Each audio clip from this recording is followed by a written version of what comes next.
हर हर महादेव। देवों के देव महादेव जी के चरण में प्रणाम करती हूँ, मेरा प्रणाम स्वीकार हो। माता गौरा पार्वती के चरण में प्रणाम करती हूँ, मेरा प्रणाम स्वीकार हो। गणपति ललनवा के चरण में प्रणाम करती हूँ, मेरा प्रणाम स्वीकार हो। सब गुरु भाई बहनों के चरण में प्रणाम करती हूँ, मेरा प्रणाम स्वीकार हो। माता और पिताजी के चरण में प्रणाम करती हूँ, मेरा प्रणाम स्वीकार हो। सब देवी देवताओं के चरण में प्रणाम करती हूँ, मेरा प्रणाम स्वीकार हो। धरती माता के चरण में प्रणाम करती हूँ, मेरा प्रणाम स्वीकार हो। गुरु भाई बहन, मैं एक कथा सुनाने जा रही हूँ। इस कथा को पूरा सुनिए और रहस्य जानिए। आधी नहीं, आधी सुनने में शिव गुरु का अपमान होती है और पूरा सुनने में ज्ञान होती है, इसलिए कथा को पूरा सुनिए और रहस्य जानिए। हर हर महादेव, घर घर महादेव। गुरु भाई बहन, एक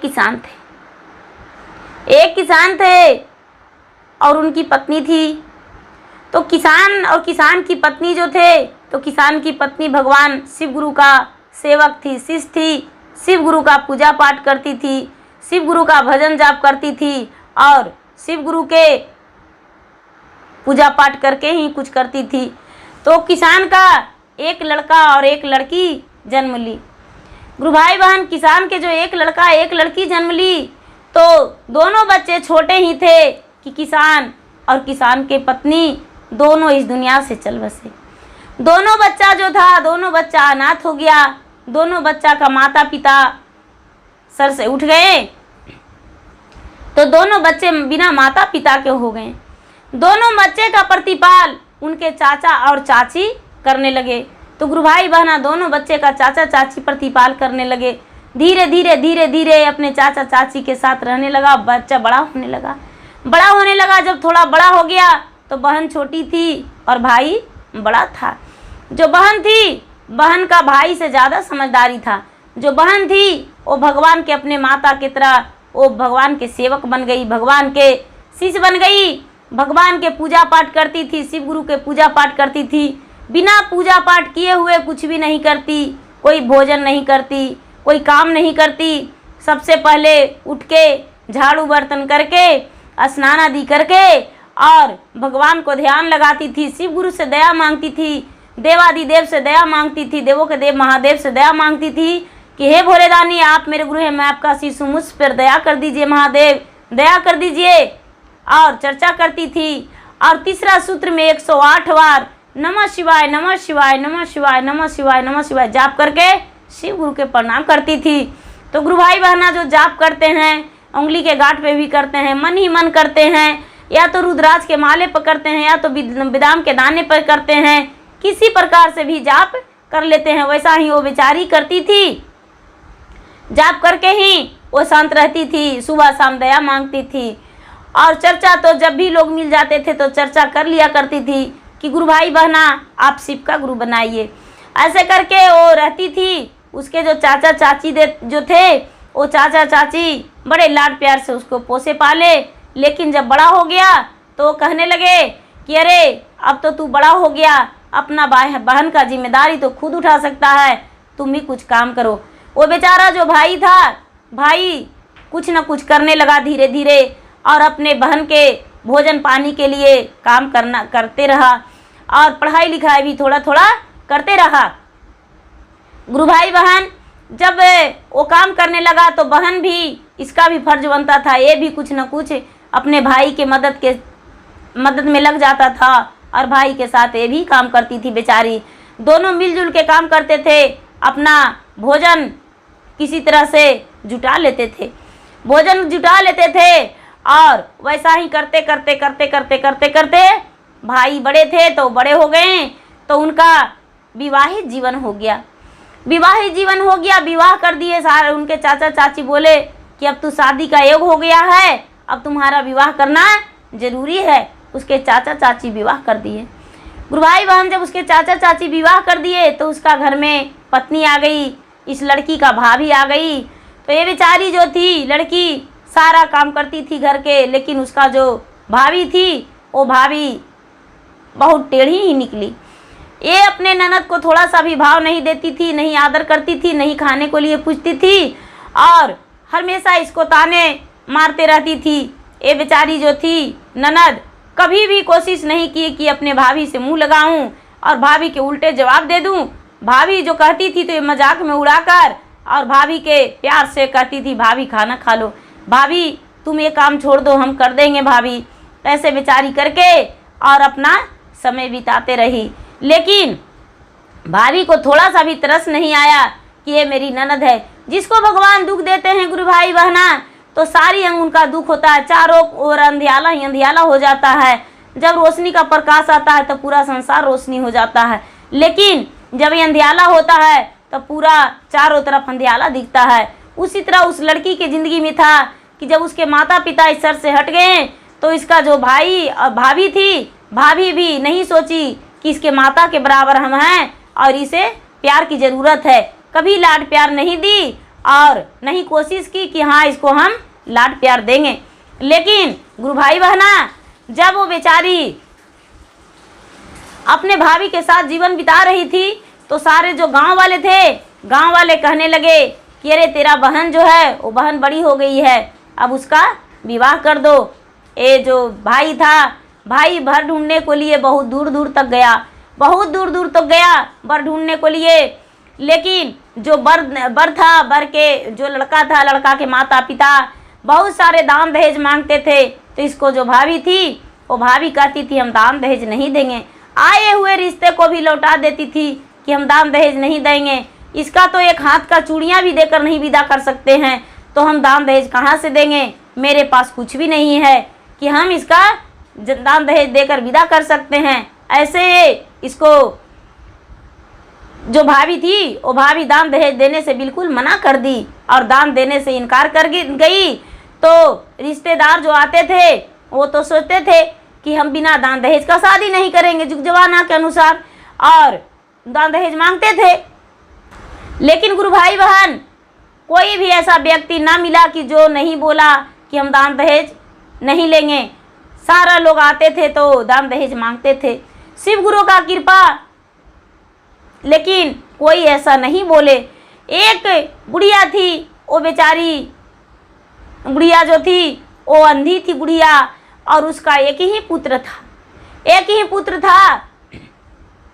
वो लड़का बोला कि हम बिना दहेज का शादी करेंगे, यदि लड़की मिल जाती तो हम तो कुछ नहीं लेते और बिना दहेज का कर लेते। इसका बहन का भाभी का पता चला तो भाभी बोली कि वो बर है जो उसको ले आया जाए, हम उससे अपना ननद को शादी कर देंगे। उसे लाया गया और ये भाई और भाभी दोनों मिलकर उसको विवाह कर दिए, क्योंकि अपने पत्नी के आगे भाई भी झुक जाते थे, कुछ भी नहीं कर पाए और बहन को एक गरीब घर में शादी कर दिए।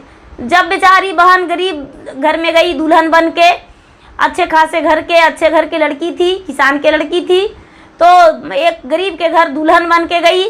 तो इसका जो सास थी वो सास बेचारी भीख मांगती थी, एक लाठी कटोरा लेकर भीख मांगती थी वो अंधी बुढ़िया, और भीख मांग के लाती थी तो भोजन बनाती थी और भोजन करती थी।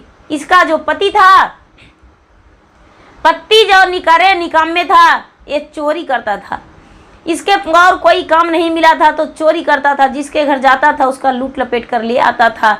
लेकिन इसका माँ जो सीधी साधी अंधी थी वो बेचारी भगवान से प्रार्थना करती थी कि हे भोलेनाथ, मुझे इतना ही दीजिए कि जिसमें 2 वक्त का रोटी मुझे मिल जाए, मुझे चोरी और लवारी का ज़रूरत नहीं है।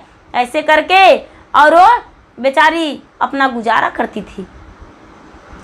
तो गुरु भाई बहना, गुजारा करते करते करते करते ये सबके कहती थी कि सबके घर में कि देखो मेरा पुत्र को कोई घुसने मत देना, क्योंकि मेरा जो पुत्र है वो 1 नंबर का लुटेरा और चोर है। लेकिन कितने लोग के घर में ये प्रेम दोस्ती से हेल जाता था, घुस जाता था और उसके घर से कुछ न कुछ लेकर निकल जाता था। जब विवाहित जीवन हो गया तो ये लड़की देखी कि अरे हमको सास तो भीख मांगती है, इससे बहुत तरस आया, दया आया। कुछ ही दिन के बाद ये कहती है अपनी सास को, लड़की, कि माता जी आप भिक्षा मत मांगने जाइए, क्योंकि आप भिक्षा मांगने जाते हैं मुझे पसंद नहीं है, अच्छा नहीं लगता है, आपको बेटे काम करेंगे। ये कहती है बुढ़िया, अरे बहू, ये जो तेरा पति है वो एक पत्थर के समान है, पत्थर में पसीना आ सकता है लेकिन इसका दिल में थोड़ा सा भी पिघल नहीं सकता है, क्योंकि ये जो है ये पत्थर से भी ज़्यादा पत्थर है। लोहे नभता है लेकिन ये नहीं नभता है। ये जो है वो असली पत्थर इसका दिल है, ये कुछ नहीं करता है। यदि भीख नहीं मांगेंगे तो तू खाएगी क्या? ये लड़की कहती है। माता जी आप चुपचाप रहिए, जो पेट जलेगा तो भोजन जरूर आएगा, आप चिंता मत कीजिए।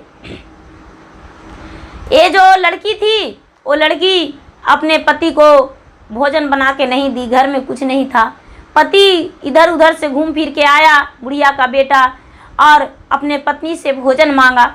जब पत्नी से भोजन मांगा तो पत्नी कहती है मैं तो खुद का भूखा हूँ, आपकी जो माँ है वो भी भूखी है, तो आपका भोजन मैं कहाँ से दूँ, घर में तो कुछ भी नहीं है। ये बोले कि माँ प्रतिदिन भीख मांगने जाती थी कि आज भीख मांगने नहीं गई थी कल के दिन? तो ये कहती है माँ का तो चलने का भी ताकत नहीं है, माँ भीख मांग के कैसे ला सकती है? माँ भीख मांगने जाती है तो गिर पड़ जाती है, इसलिए आज के दिन माँ भीख मांगने नहीं गई, अब भीख मांगने नहीं जाइए। आप ऐसा कीजिए कि आप खुद का जाइए और कमा के लाइए, तभी आपको भोजन मिल सकता है। ये सोचता है कि क्या करूं और कहाँ जाऊं। ये क्या किया कि घर से निकल गया। घर से निकल गया और निकल के और इधर उधर काम ढूंढने लगा, लेकिन इसको काम देता कौन? है तो काम कभी किया ही नहीं था, इसको काम नहीं करने आता था। एक छोटा सा गड्ढा देखा तो गड्ढा में देखा कि अरे थोड़ा सा पानी है, इसको पानी को उपछने लगा, उपछ के और उसको हाथों से उसका हिड़ने गांजने लगा तो उसमें मछली टिपक रहा था, मछली कूद रहा था, तो उस मछली को मार लिया और मार के और ले आया घर। उसकी पत्नी कहती है मछली का भोजन तो हम नहीं बना सकते हैं, क्योंकि मैं भोलेनाथ का शिष्य हूँ, सेवक हूँ, इसलिए आप जाइए इस मछली को बाजार में बेच दीजिए और बाजार में बेचकर और इससे आप थोड़ा सा राशन पानी ले आइए। ये जो लड़का था वो क्या किया कि मछली को बाजार में लेकर चला गया और ले जाकर और बेचा, उससे 2 पैसे मिला, ये लाकर अपने पत्नी को दिया। पत्नी बेचारी दुकान से जाकर राशन पानी लाकर और भोजन बनाई, भोजन बनाकर अपने सास को खिलाई, अपने पति को खिलाई, अपने भी थोड़ा सा भोजन कर ली। अब कहती है कि एक वक्त का तो गुजर हो गया, लेकिन दूसरा दिन कैसे हो सकता है? इसका जो पति था वो पति सोचा कि आज तो मछली मारे हैं, लेकिन कल का दिन हम क्या करेंगे? वो सुबह का दिन क्या किया कि फिर से गड्ढा गुड्डी खोजा और फिर से मछली मारा, दुगना मछली मारा और दुगना पैसा मिला, दोगुना राशन ये लड़की ले आई। ऐसा ही करते करते करते करते गुरु भाई बहन जो भी काम उसको मिलता था पति को वो बेचारा कर लेता था और करके और अपना पत्नी को ला कर देने लगा। धीरे धीरे बेचारी 2 पैसा का बिका तो 1 पैसा रखी, 4 पैसा का बिका तो 2 पैसा रखी, 8 पैसा का बिका तो 4 पैसा रखी। ऐसे करते करते करते करते ये धीरे धीरे पैसे को संभालने लगी, पैसे को संभाल कर रखने लगी, अपना सेविंग करने लगी। धीरे धीरे पैसे सेविंग करके और एक गाय खरीद के और दरवाजे पर बांध दी, जिससे कि वो दूध गाय देती थी। ये बेचारी क्या करती कि बाजार दूध देती थी जो गाय, उसको ले जाकर बाजार में अपने पति को बोलती कि जाइए इस दूध को बेच दीजिए और बेचते समय आप दूध को बेच दीजिएगा और जो भी कमाना है वो भी आप काम कर लीजिए, लेकिन दूध का पैसा तो अलग से हो जाएगा। ये जो बेचारा इसका पति था वो नालायक चोर, वो क्या किया कि दूध भी बेचने लगा और साइड से जो भी बनता था वो काम कर लेता था। कभी लकड़ी चुन कर बेच लेता, कभी ये बेचारी गोईठे बनाती, उसका थेपले बनाती तो थेपले को भी बेच देता, कभी दूध बेच देता तो कभी मछली बेच देता, कोई काम मिलता कोई कहता तो वो भी काम कर लेता। तो गुरु भाई बहना धीरे धीरे इसके पास धन हो गया। जब धन हो गया ये लड़की ने क्या किया कि अपना घर झोपड़ी से घर बनाने को लिए शुरू किया और घर बना लिया। जब ये इसका घर बन गया तो ये लड़की कहती है कि चलो अब तो मेरा रहने का भी ठिकाना हो गया, अब तो ऊपर वाला भगवान की कृपा से, भोलेनाथ की कृपा से दिन दोगुना रात चौदुगना मुझे आमदनी होने लगा। 1 गाय से 2 गाय बना ली, 2 गाय से 3 गाय बना ली, 3 गाय से 4 गाय रख ली। धीरे धीरे बेचारी अपना हर चीज़ से खुशियाँ बढ़ाने लगी। जो इसका भाभी थी गुरु भाई बहना, वो भाभी क्या की कि अपना घर से वो मायके चली गई, उसका घर में दरिद्रा का वास हो गया। दरिद्रा का वास हो गया, मैके चली गई। इसका जो भाई था वो सोचा कि अब हम किसी जगह का नहीं रहे, एक बहन है, चले उसे हम बहन से मिल लेते हैं, बहन से मिल लेते हैं। ये बहन के घर आया और जो बहन देखी तो भाई का मुंह सूखा हुआ। भाई दौड़ी दौड़ी, बहन देखी भाई का मुंह सूखा हुआ तो बहन दौड़ी दौड़ी गई और भाई का हाथ पकड़ के और लिपट के रोने लगी कि भैया जब से तूने मेरा विवाह किया है, आज पहली बार आए हो इतना वर्षों बाद। भैया 5 वर्ष बीत गया लेकिन तूने एक बार भी कभी मुड़ के अपने बहन को नहीं देखा। भैया तेरा मुंह तो सूखा हुआ है, आखिर क्या कारण है? ये बोला, बहन मैं तो आज मरने जा रहा था लेकिन मरा नहीं, तुमसे मिलने चला आया। अब यहाँ से जाऊँगा तो मर जाऊँगा। ये बहन कहती है, भैया किस कारण तू मरना चाहते हो, आखिर क्या कारण है? ये भाई बोलता है, अरे बहन तू नहीं जानती हो, तेरी जो भाभी है वो मैकी चली गई तो मैं अकेला जी कर क्या करूं, कैसे करके जीऊं? मुझे तो ना भोजन बना कर देने वाला है, ना तो घर में धन दौलत है, 2 वक्त के रोटी भी नहीं मिल पाता है, तो मैं कैसे जीवन बिताऊं? ये बहन कहती है कि भैया ऐसा कोई बात नहीं है, आपने तो दरिद्रा का वास घर में कर दिया है, क्योंकि घर में कोई देवी देवताओं का पूजा पाठ नहीं करते हो, इस कारण दरिद्रा का प्रवेश हो गया है। भैया तुम भोलेनाथ का सेवक बन के 3 सूत्र के पालन करके देखो और मेहनत करके देखो, खेतबाड़ी में तुम्हारे घर अनाज हो जाएगा, खाने पीने का हो जाएगा, भैया देखना तू। ये बोलता है भाई कि मेरे बहन मेरे घर तो कोई धन नहीं है, मैं क्या करूं, कैसे करके खेती बाड़ी करूंगा। तो ये बहन बोली, भैया थोड़ा सा पैसे हम देते हैं, इस पैसे से जाओ अपना खेत में फसल लगा दो और फसल लगाकर और मेहनत करके देखो। ये बहन जो थी, ये बहन थोड़ी सी पैसे दी, बोली कि लीजिए भैया पैसे लीजिए और सबसे पहले अपना भाभी को ले आइए अपने घर। ये जो भाई था, भाई गया पैसा लेकर अपना ससुराल, अपना पत्नी को लाया और अपना बहन के बारे में सारी बात बताया। तो जो भाभी थी उसका पत्नी थी, वो पत्नी अपना घर आई और बोली हम ननद से मिलने जाएंगे। इसके जो पति थे वो कहते हैं कि तू ननद से कैसे मिल सकती हो, तूने तो उसका एक भिखमंगे के घर में विवाह करवा दी और आज कहती हो कि हम उससे मिलने जाएंगे। नहीं नहीं, ऐसा नहीं हो सकता है, हम मिलने नहीं देंगे। वो कहते हैं कि नहीं नहीं, हम अपने भैया भाभी से ननद से मिलने जाएंगे। बड़ा कोशिश करते हैं, बड़ा जिद मचाते हैं। तो मिलने गए, जब मिलने गए तो ननद के पैरों तले गिर गए और कहने लगे कि मुझे माफ़ कर दो, हम ऐसा नहीं जानते थे कि आज एक दिन भी देखना पड़ेगा, मुझे माफ़ कर दो। ये ननद कहती है, भाभी इसमें आपका कोई दोष नहीं है, ऊपर वाले के दोष है, क्योंकि आपका दोष रहता तो मेरे माता पिता मेरे सर से नहीं छीन जाते, इसलिए ऊपर वालों ने जो किया वो अच्छा किया। और ऐसे कह के और भाभी को बधाई दी कि भाभी तूने मुझे गरीब घर नहीं शादी करती तो मेरा भगवान से दर्शन भी नहीं होता, भगवान मुझे इतना ज्ञान नहीं देते, इसलिए मुझे तूने गरीब घर के एक दिखा दिया कि जो भी होता है अपने किस्मत से होता है। भाभी तेरे पास तो धन था लेकिन मेरे पास कुछ भी नहीं था, और मैं जो भी किया आपने मेहनत से किया, और तेरे पास तो बहुत सारा धन था जो कि तेरा धन नष्ट हो गया। भाभी तूने क्या किया और मैंने क्या किया ये तो तेरा नज़रिया ही बताएगा। ये भाभी जो थी, भाभी अपना सर झुकाकर कहती है कि मुझसे बहुत बड़ा गलती हो गया ननद जी, अब मुझे माफ़ कर दो। ये कहती है कि ठीक है भाभी, हम तुम्हें माफ़ कर देंगे, अच्छा है कोई बात नहीं, लेकिन एक ही शर्त पर, तुम भी भगवान का सेवक बन के, शिष्य बन के और 3 सूत्र के पालन करो। ये जो भाभी थी वो कहने लगी कि ठीक है, मुझे 3 सूत्र का ज्ञान दे दो और हम भी भगवान का सेवक बन के और भगवान का शिष्य बन के शिव गुरु का चर्चा करेंगे और दया मांगेंगे और पूजा पाठ करेंगे और नमः शिवाय जाप करेंगे। वो भाभी भी भगवान भोलेनाथ का शिष्य बन गई और शिष्य बन के और भगवान के जाप करने लगी और अपने ननद को बोली, चलो ननद मेरे घर तू चलो और मेरे घर चलो, हम तुम्हें फिर से विदा करेंगे एक बेटी की तरह। ननद के लियावन करके ले गई अपना घर और ले जाकर जैसे बेटी का विदा करते हैं वैसे पूरा सब कुछ दे लेकर और विदा करके अपना ससुराल चलाई और बधाई दी और भगवान भोलेनाथ का शिष्य बन गई और भगवान भोलेनाथ का वो सेवक बन के पूजा पाठ करने लगी। तो गुरु भाई बहन, धन संपत्ति जो होते हैं वो किस्मत के जो मारा रहता है, किस्मत में जो लिखा रहता है वही होता है। धन संपत्ति कहीं ढेर नहीं होता है, मेहनत का ही फल होता है। तो गुरु भाई बहना, मेहनत जो करते हैं वो कभी उदास नहीं होते हैं। जैसे कि वो जो लड़की थी भगवान भोलेनाथ का शिष्य थी, सेवक थी, वो मेहनत की, उस पर भगवान भोलेनाथ दया बरसाएं तो उसका सास भी खुश होकर रह गई, खुशी थी, और उसके पति भी खुश थे, और उसका एक दिन भाभी भी झुक कर गिर गई और उसका भाई भी।